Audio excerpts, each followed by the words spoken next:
Всем здравствуйте! Вы на моем рукодельном канале, где всегда можно найти интересные идеи для творчества. С вами Любовь. Помните, я уже шила меховые тапочки, тогда многим понравились. Выкройка удачная, она учитывает полноту ноги и подходит для пошива из меха. Тапочки получаются удобные, хорошо сидят на ноге, не жмут и не болтаются. Попросили сшить пару на подарок, поэтому ткани сегодня будут новые. Не знаю, что это за ткань. Она на трикотажной основе, мягкая, приятная к телу, пойдет на подкладку. Вторая – мех на трикотажной основе. Из нее выкрою верх тапочек. Для подошвы подготовила джинсовую ткань. Еще мне понадобятся готовые стельки. Начну с построения выкройки, и пусть вас не пугают эти слова, получится у всех. Метод, который буду использовать, не совсем обычный, и для него понадобится стелька. Впервые такое построение выкройки я увидела на канале у Алексея Захарова. На стельке намечу середины переда и со стороны пятки. Для построения выкройки достаточно будет листа бумаги формата А4. Разделю его пополам. Совмещу середины стельки с размеченной линией и обведу по контуру. Переворачиваю стельку обратной стороной и опять совмещаю центры с линией. Обвожу по контуру. Проведу линии со стороны пальцев и возле пятки. В районе подъема получается 2 пары линий, в остальном контуры совпадают. Я буду работать с внутренними линиями. Линейку совмещаю с линией и провожу вспомогательную линию на всю длину стельки. Повторяю с другой стороны. Думаю, заметно, что линии идут под наклоном. Центральную линию разделю пополам. У меня получается 12,5 сантиметров. Это глубина тапочка. Соединю вот эти точки и получу вход в тапочек. Оформлю его с помощью стельки. Вырез доходит до подъема ноги. Если нужен более открытый вариант, убираем пару сантиметров и оформляем вход. Теперь высота тапочка. Она зависит от размера ноги и вашего желания. Откладывать ее буду от вспомогательных линий. Обычно это 5-7 сантиметров. Если нога широкая или есть косточки, спереди тоже откладываем такой же размер. В моем случае нога узкая, и я возьму 5 сантиметров. Полученные точки соединю. Оформлять перед тапка буду тоже стелькой. Совмещаю центры, придерживаю и отвожу в сторону до пересечения со вспомогательной линией. Обвожу по контуру. Переворачиваю стельку обратной стороной. Совмещаю центры и оформляю вторую сторону. Чтобы тапочки не спадали с пятки, уберу по 1 сантиметру на верхнем срезе. Полученную выкройку обведу по контуру.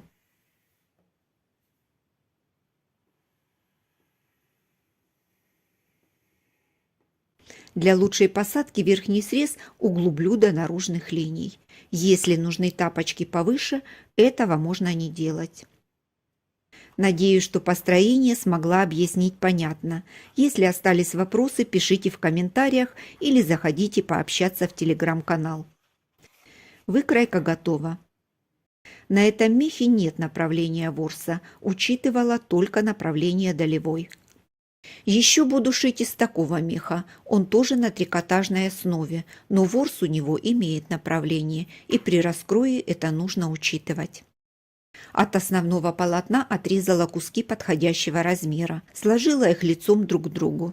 При раскладке выкройки буду соблюдать долевую нить. Подкладочной ткани у меня достаточно, а основной впритык. Поэтому вторую деталь сместила поближе к первой, но при этом не забыла о припусках. Не спешим вырезать, пока не сделаем раскладку всех деталей. Иногда каждый сантиметр имеет значение. Выкройка верха получается симметричная, и зеркалить ее не нужно. Чтобы ткани не сдвигались относительно друг друга, закрепила их булавками. Проложу строчку по верхнему срезу. Швы нужно прошить очень хорошо, чтобы при носке они не лопались. Я отдала предпочтение мелкому зигзагу, но усиленная трикотажная строчка сюда тоже подойдет идеально. Лапка у меня шагающая, она легко справляется с мехом на трикотажной основе. Игла тоже трикотажная. Стачать детали до раскроя гораздо удобнее. При носке зигзаг будет растягиваться и шов останется целым. Отрезаю все лишнее с припуском на швы.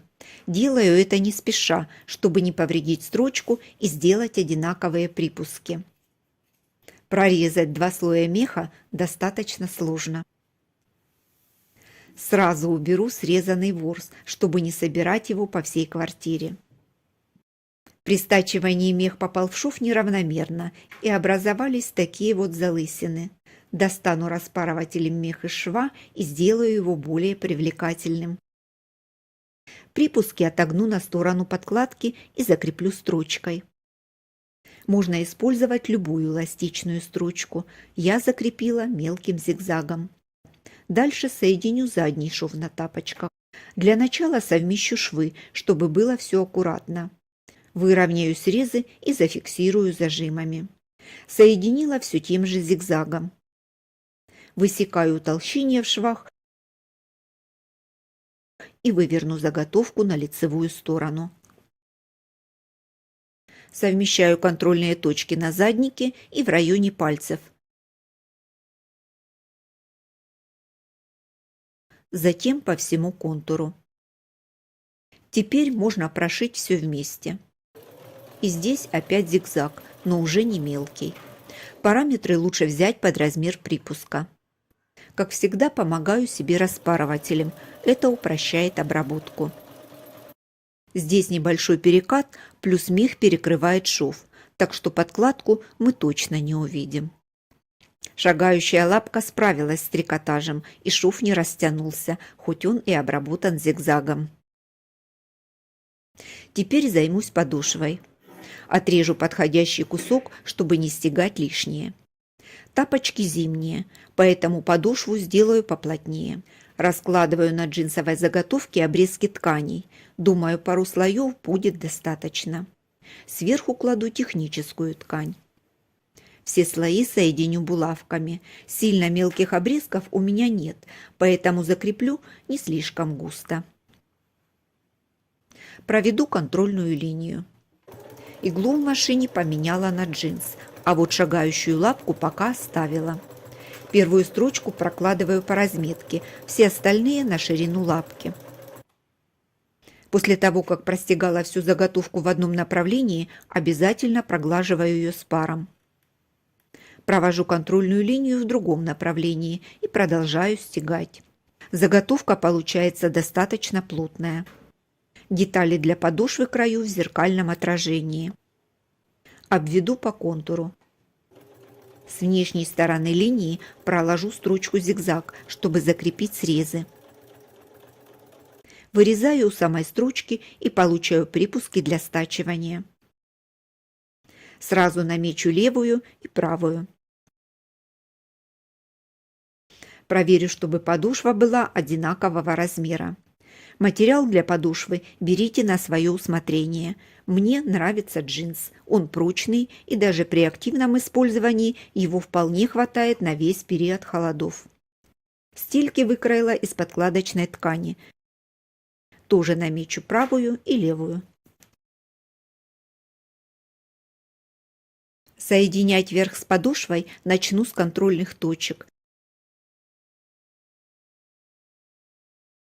И потом уже по всему контуру.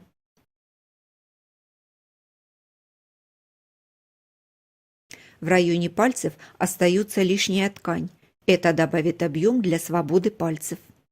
Детали соединила наметкой, чтобы не закрывать обзор на камеру. Если вы уверены в себе, можно обойтись без наметки. На машину установила узкую лапку для втачивания молнии. Ей очень удобно стачать детали при пошиве тапочек. Припуски получаются все одинакового размера, и при этом удобно контролировать все слои. На этом этапе всегда делаю примерку. Прямо вот так, швами наружу, и смотрю, все ли меня устраивает. Если оставляли припуски побольше, на всякий случай, сейчас можно все откорректировать. Заготовку складываю покомпактнее. Сверху кладу стельку лицом к лицу. Вот на этом этапе детали сметываю обязательно и только потом прокладываю строчку по контуру. Стачать детали буду все той же лапкой. Строчку прокладываю со стороны подошвы, стараясь попадать в предыдущий шов. Не забываю оставить отверстие для выворачивания.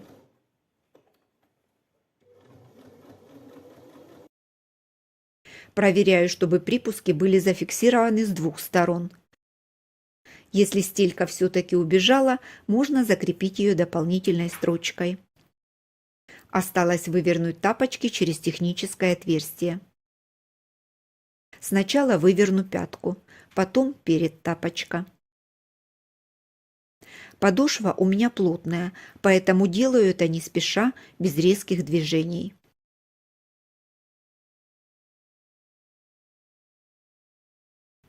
Выправляю швы и заодно закрою техническое отверстие.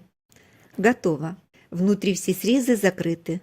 Швы давить не будут. Выглядит все аккуратно. Можно вывернуть тапок на лицевую сторону. Вставляю руку внутрь и хорошо выправляю все швы. Подошве уделяю особое внимание. Распарывателем достану мех из швостачивания.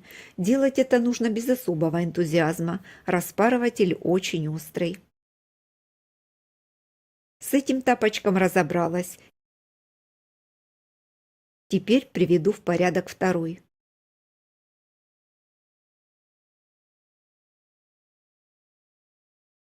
Вот такие тапочки у меня получились. Мягкие, пушистые и очень уютные. Шила из меха по проверенной выкройке. Получается хорошая посадка даже на широкую или проблемную ногу. Это просто находка для тех, у кого образовались косточки на ступнях, и подобрать обувь очень сложно. Одеваются тапочки легко, хорошо держатся на ноге. Высоту посадки можно корректировать на свое усмотрение, чтобы было удобно и нигде не давило. Люблю такие вещи, когда и красиво, и удобно, и сделано с любовью. Они греют не только ноги, но и душу. Для пошива не обязательно брать новые ткани, можно сшить из того, что есть дома под рукой. Прислать фото своих работ теперь можно в мой телеграм-канал. Спасибо, что были со мной. А я прощаюсь с вами до новых рукодельных встреч.